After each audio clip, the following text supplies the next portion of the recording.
Good morning once again. It's a beautiful spring day and we're here in my front yard. And I'm going to give a shout out to Bob Gough. I'd say my friend Bob Gough because, well, I've actually chatted with him. See, you might think that I'm advertising his book, Live in Grace, Walk in Love. Well, I owe him a favor because when he puts books out, he puts his phone number, his personal cell phone number in the back of the book, and he says, if you want to call me, give me a call. So I was preaching on something a number of weeks ago, and I wanted to make sure I had my facts straight. So I called him on the phone, and he didn't pick up. I figured he was out in California, and anyway, he said, if you don't get me, leave a voicemail, or better yet, send me an email. And he gave me the email address, but it didn't sound like the one that I'd read in the book. So I called him back, only this time he did pick up. The problem was it was midnight and he was in Africa.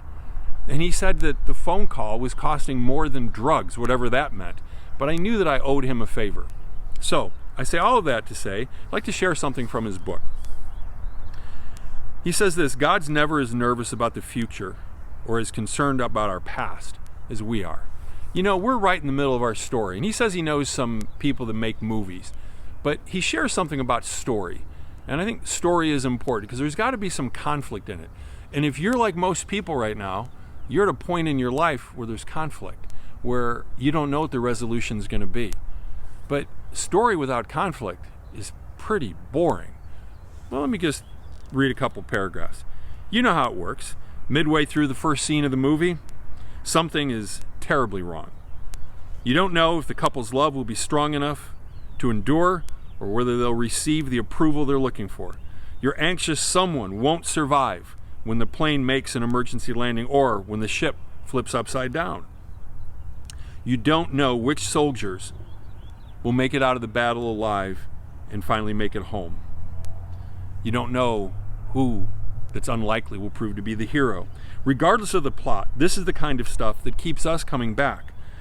The reason is simple.